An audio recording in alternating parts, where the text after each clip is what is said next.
배우 시작하겠습니다. 저는 이번에 자이 듣게 된 1학번 이석영이고 유넷에 대해서 한번 발표를 해보려고 목차는 유넷 인트로덕션부터 하고 유넷하고 구조 설명하고 뭐 프레임워크 안에 트레이닝이랑 뭐 이런 것들 넣어서 발표하고 콘클루전으로 마무리하겠습니다. 일단 연구 배경이 중요할 것 같은데요. 이게 유넷이 발표됐을 시점에 기존 CNN은 싱글 레이블 클래시피케이션이 중점인 구조였습니다. 그러니까 지금처럼 이라기보다도 그냥 단일 레이블만을 분류하는 그게 강했어서 이런 CNN의 구조를 거치게 되면 픽셀 단위 예측이 불가능하다는 특징이 있는데요. 위치 정보를 소실하기 때문입니다. 그리고 어, CNN이 아니더라도 슬라이딩 윈도우 방식으로 각 픽셀의 정확한 레이블을 구분하는 세그멘테이션을 할 수는 있었는데 이 싱글 윈도우 방식이 슬라이딩 윈도우 방식이 너무 중복 연산이 많아서 느리다는 단점이 있었습니다. 이건 뒤에서 한번 더 설명을 할 거고요. 그리고 학습 데이터가 부족하면 당연히 모델 성능 저하가 된다고 알고 있고 이때도 그게 정론으로 받아들여졌고요.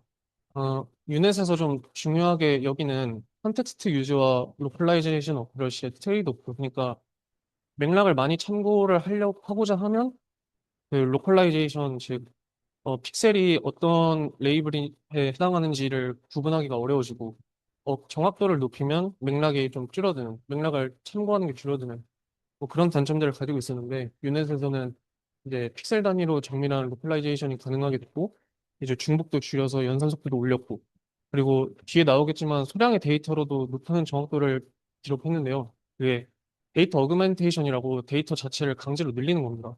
그래서 이러한 것들로도 이렇게 많이 늘려서 이제 흔히 엔드 투 엔드에는 많은 양의 데이터가 필요하다고 얘기를 하는데 그러한 것들을 가능하게 했고, 이 바이오 메디컬 분야에 최적화됐다라고 말할 수 있을 것 같습니다. 그럼 바이오 메디컬 분야의 좀 이미지의 특성을 먼저 한번 보고 가면 좋을 것 같은데요. 음, 바이오 메디컬 이미지의 그 가장 큰 문제점은 데이터 보정입니다. 유넷이 성능을 증명해냈던 초파리 유충 대회가 이따 나올 텐데요. 음, 주석이 모두 달린, 그러니까 픽셀마다 레이블링이 된 이미지가 30장밖에 안 되고, 이걸 만들기가 굉장히 어려워서 적을 수밖에 없습니다. 그리고 구조 자체도 매우 미세하고 복잡하고, 여기서 다루고 있는 세포의 특성상, 뭐 늘어난다거나 줄어든다거나 하는 변형도 심하고요. 그래서 그 같은 세포임에도 어디까지 경계선을 봤을 때 이걸 세포로 배경 구분을 할지 아니면 백그라운드로 구분을 할지 그런 것도 문제점이었습니다. 유넷에서는 이에 대한 해결 방법으로 엘라스틱 데포메이션을 쓰는데요. 이게 아까 말씀드렸던 데이터 어그멘테이션입니다. 그래서 이런 이미지 적은 걸 탄성 변형이라는 새로운 데이터 생성 방식으로 데이터를 확보하고 세표 변형 흉내로 불변성 및 강건성. 그러니까 이런 탄성 변형으로 새로운 데이터를 만들어내서 이제 세포가 좀 변형이 되더라도 세포임을 찾아낼 수 있는 그런 과정들을 만들어 있습니다. 아까 슬라이딩 윈도우 방식에는 한계가 있다고 말씀을 드렸는데요. 여기에서 보시는 빨간색 부분이 윈도우라고 하는 부분인데, 논문에서는 패치라는 단어로 사용을 했습니다. 보시면 굉장히 많은 부분이 겹치고 있는 것을 볼 수 있는데, 슬라이딩 윈도우가 그래서 느리다고 할 수 있습니다. 각 패치에 대해서 개별 네트워크를 실행하는 것뿐만 아니라, 이 중복된 픽셀을 저번 네트워크에서도 실행했을 때 이미 검증이 끝난 픽셀들인데 다시 한번 연산을 해야 되고 이러한 과정들이 매우 힘들고 매우 오래 걸리고 그리고 결과적으로 이때는 모든 픽셀에 대한 레이블링을 알아내는 게 아니라 중앙 픽셀에 대한 레이블링을 알아내는 것이기 때문에 연산이 많아질 수밖에 없고요. 아까 말씀드렸던 그 로컬라이제이션이랑 컨텍스트 유즈의 트레이드 오프 같은 경우는 이제 음, 큰 패치, 그러니까 아까 윈도우가 좀 커지면 더 많은 맥스플링을 해야 됩니다. 더 많은 맥스플링을 한다는 건 컨텍스트 유지를 증가시킬 수는 있겠지만 로컬라이제이션 어큐러시를 감소시키고요. 반대로 작은 패치를 사용하게 되면 이제 정확도는 올라갈 수 있으나 문맥 파악이 불가능하게 됩니다. 그래서 기본적으로 유넷의 구조를 한번 살펴보게 되면 반으로 나눴을 때 좌측이 컨트랙팅 패스고 우측이 익스펜시브 패스라고 하는데요. 흔히 말해서 좌측에서는 특징을 추출하고 우측에서는 그 특징들을 더해가면서 기본 이미지를 복원하는 겁니다. 어, 이제 유넷의 특징 중에 첫 번째는 플리 컨볼루셔널 네트워크 기반이라고 해서 플리 커넥티드 레이어를 안 쓰는 게 특징입니다. 플리 커넥티드 레이어 같은 경우에는 데이터 입력을 플래튼한 형태로 받기 때문에 1차원 데이터를 받는데 이걸 사실 데이터 복원까지 해야 되는 유넷 입장에서 이걸 1차원으로 받아버리면 이제 그 다시 2차원으로 들을 때 위치 왜곡이 좀 심하게 발생할 수 있고요. 적은 데이터로도 더욱 정확한 분할을 할 수 있다는 건 아까 계속 말씀드렸던 그 데이터 어그멘테이션, 데이터 증강 때문이고, 가장 핵심인 부분은 아무래도 이 두 개의 패스인데요. 음, 사실 왼쪽에 있는 그 CNN, 그 컨트랙팅 패스는 기존 CNN에서도 사용되던 구조였는데, 여기서의 차별점은 익스펜시브 패스를 적용한 것이었습니다. 기본적으로 풀링에 들어가는 저 빨간색 화살표가 업 컨볼루션을 통해서 그 이미지를 복원하게 되고요. 이 그러한 그 구조들이 각 계층에서 이루어지기 때문에 유넷의 시메트릭 구조를 대칭적인 구조를 가지게 되고 이게 저자들은 부르지 않았지만 유넷으로 부르게 된 계기가 됩니다.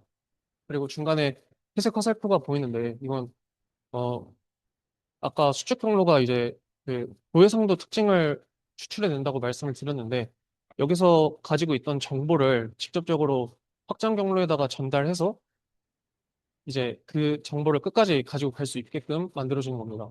그리고 마지막으로 오버랩 타일 스트레이지라고 있는데 이거는 뒤에서 한번 더 설명하겠습니다. 네. 사실 그 들으시는 분들은 앞 이미지를 보시면 제일 좋은데요. 인풋 이미지 파일을 먼저 펜트팅 피스에서 봤습니다. 그리고 필터가 3x3인 컨볼루션을 진행하고 렐로 함수로 액티베이션 펑션을 거친 다음 의 과정을 이 두 번 반복하는데요. 그리고 맥스플링으로 2x2, 스트라이드는 2로 해서 해상도를 축소합니다. 이렇게 2x2 맥스플링의 스트라이드를 두 개로 가져가면 X랑 Y 레이어, 그러니까 뭐 높이랑 너비가 절반으로 줄어들고 전체 면적은 4분의 1로 줄어들게 되고요. 이렇게 되면 뭐 콘텍스트는 유지할 수 있겠지만 세부 위치 정보가 감소하잖아요. 그래서 이런 것들을 그 각 채널이 보면 두 배씩 늘어나는데 이런 다양한 특징들을 추가해서 이런 것들을 좀 보완을 합니다.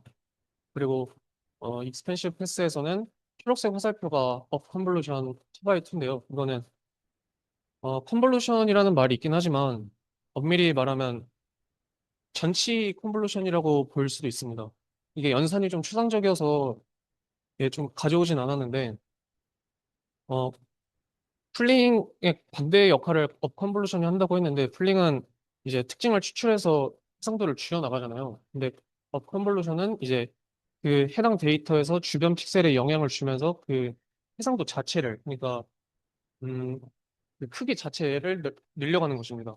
그래서 아까 맥스 풀링 할 때는 그 채널을 두 배씩 늘려왔다고 했는데요. 한 번 고칠 때마다 이 업 컨볼루션을 지날 때마다는 이제 그 채널을 절반씩 줄여가게 됩니다. 그리고 마지막에는 그 청록색 화살표라고 해야 되나? 네. 좀 밝은 파란색의 화살표가 있는데 그거는 원 바이 원 컨볼루션을 해서 정 아웃풋 세그멘테이션 맵을 추출하게 됩니다. 이게 크기가 388 388 2인데 는 채널이고요. 이게 기본적으로 모든 픽셀에 대해서 레이블링을 한다고 했지만 그 이미지에 대해서 이 세포는 어떤 세포고 저 세포는 어떤 세포고를 구분하는 게 아니고 백그라운드랑 세포 자체만을 구분하는 것이기 때문에 채널이 두 개로 마무리되는 것입니다. 그리고 익스펜시브 채널에서 저자들이 좀 중요하게 말한 게 많은 채널을 유지한다는 거였는데 절반씩 줄인다고 하지만서도 많은 채널을 가지고 있다는 걸, 각 계층마다 컨볼루션 다음에 스킵 커넥션으로 고해상도 특징을 받게 되는데, 그러한 특징들을 좀 받아서 끝까지 전달할 수 있게끔 하는 거라고 합니다. 그래서 아까 말씀드렸던 유닛 특징 중에 오버랩 타일 스트레이트는 하나의 큰 이미지를 작은 타일로 구분한다는 것입니다. 얼핏 보면 슬라이딩 윈도우의 패스랑 패치랑, 즉 윈도우랑 좀 비슷해 보이기도 하는데요. 여기서는 대신에 약간의 중복만을 포함합니다. 그래서 어, 이렇게 큰 이미지를 타일로 자르는 이유는 바이오메디컬 이미지의 기본 단위가 매우 크기 때문인데요. 기본적으로 수천에서 수만 픽셀 가까이 된다고 합니다. 그래서 이러한 것들을 넣을 수는 있겠지만 연산을 빌리면 GPU가 터져버리는 문제가 있어서 그런 것들을 한다고 하고 이렇게 작은 타일로 구분을 하는데 어 이렇게 작은 타일로 구분을 하게 되면 가장자리 즉 경계선의 그 정보가 굉장히 흐려집니다. 그래서 그 이미지 지금 단일 이미지에서 내 변에서 이제 그런 내 변이 포함되는 타일에서는 이제 미러링이라고 해서 좀 데칼코마니처럼 내부 정보를 포함하게끔 해서 이제 처리를 하는 건데요. 이게 패딩을 대신한다는 특징이 있습니다.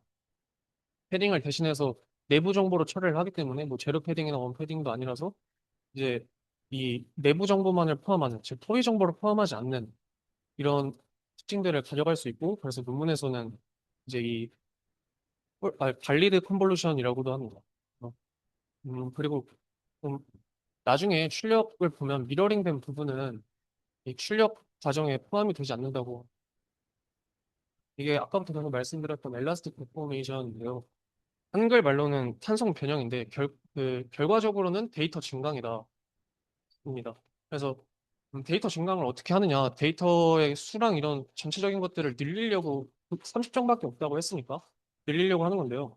자연스럽고 현실성이 있을 법한 새로운 데이터를 만들어내는데 어, 선바이산 그리드에서 뭐 무작위 변이 벡터로 부드러운 변형을 생성하고 뭐 이제 해서 이제 이 세포가 좀 늘어나거나 쭈그러지거나 뭐 이런 경우에도 세포라고 인지를 할 수 있게끔 도와주는 거고 근데 사실 그런 기법인데 이 엘라스틱 데포메이션은 여기서 만든 건 아닙니다. 기존의 바이오메디컬에 관한 논문에서 이미 입증된 그 기법을 쓴 거고요.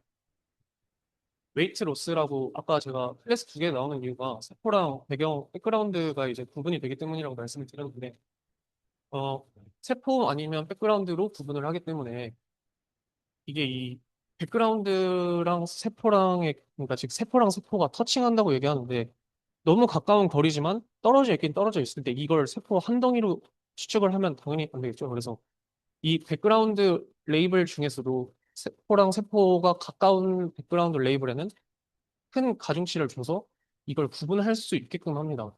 그래서 논문에서도 이걸 굉장히 중요하게 생각을 했고요. 예. 트레이닝 부분인데 뜨는 데이터는 아까 수축 경로에서 들어갔던 인풋 이미지와 마지막에 아웃풋에 나왔던 세그멘테이션 맵입니다. 그리고 SGD 사용하는데요. SGD 약점이 지그재그로 간다거나 뭐 이제 로컬 미니마나 새들 포인트에 빠질 수 있는 그러니까 극소점이나 뭐 안장점에 빠질 수 있는 뭐 그런 가능성이 있는데 이걸 모멘텀으로 해결합니다. 모멘텀을 0.99라는 큰 수치를 주면서 이 이전까지 왔던 그 기울기들을 좀 반영을 해서 안정되게 가게끔 하고요. 여기서 주의점은 배치 크기를 크지 않게 한다는 것입니다. 배치를 단일 이미지로 줬다고 나와 있는데요. 음, 학습 파일을 다 나눴지만 그 파일을 뭐 여러 개 넣고 해서 배치 크기가 단일 이미지를 넘어갈 수 있긴 한데 배치 크기를 단일 이미지로 해야지 이제 가장 효과적인 걸 가질 수 있습니다. 그래서 배치 크기가 작으면 그레디언트 변동성이 커질 수 있는데 이 역시도 모멘텀으로 해결을 했다고 나와 있고요. 네, 유넷의 로스 펑션은 에너지 함수의 총합으로 구성이 됩니다. 이 에너지 함수는 그 파이널 피처 맵에 대한 픽셀 단위의 스피드 맥스 그리고 플러스 엔트로피 로스 펑션의 결합으로 계산이 되는데요. 쉽게 말해서 음, 그 모든 픽셀의 레이블을 맞춰야 하는 것이기 때문에 모든 pik셀의 오차를 고려한다고 볼 수 있을 것 같습니다. 그리고 이걸 로그 처리를 한 번 거쳐서 예측 확률이 1에 가까워질수록 0, 그리고 0에 가까울수록 큰 음수가 나오게끔 하고 이 WX 마지막에 있는 WX는 가중치식인데 여기서 WCX 뒤에 W0부터 시작하는 이 항이 경계선 라인에 더 강한 학습을 시키기 위해서 경계선 근처에 픽셀에 더 가중치를 부여하여 학습을 집중하게끔 합니다. 초기 가중치 설정의 필요성을 저자들은 강조를 했는데 이때 가중치를 루트 n분의 2 값으로 초기 설정을 합니다. 뭐 흔히 렐루는 뭐 가중치를 루트 n분의 2로 뭐 소프트맥스나 시그모이드나 뭐 하이퍼블랙 탄젠트를 루트 n분의 1로 뭐 이런 식으로 한다고 하는데 이때는 찾아보니까 HE 이니셜라이제이션이 없던 시대인데 이제 경험적으로 가지 않았을까라는 생각을 하고요. 이제 익스페리먼트는 실험 결과입니다. 그냥 유넷이 어느 정도의 성능을 거뒀는지 정도인데 아까 말씀드렸던 초파리 유충 대회가 이겁니다. 완전 주석이 달린 30장의 세그멘테이션 맵으로 사전 사후 처리 없이 좀 큰 차이를 보이면서 1등을 했고요. 그 밑에서도 뭐 부분 주석이 달린 그러니까 풀 레이블은 아닌 세포 추적 대회에서 뭐 2등과 크게 성능을 차이를 내면서 우승을 했다. 뭐 이런 말이고 결론은 유넷에서 가장 뛰어난 성능을 유넷이 뛰어난 성능을 기록할 수 있었던 이유는 엘라스틱 데포메이션 덕분이다입니다. 이거는 저자들도 언급하고 있고 데이터 자체가 원래 적으면 학습이 안 된다, 성능이 떨어질 수밖에 없다라는 걸 해결한 문제이기도 하고요. 그래서 현재 유넷은 바이오메디컬 분야뿐만 아니라 세그멘테이션이 필요한 다양한 최신 모델을 많이 쓰이는 중이다라고 할 수 있을 것 같습니다. 오늘 레퍼런스고 발표 마치겠습니다.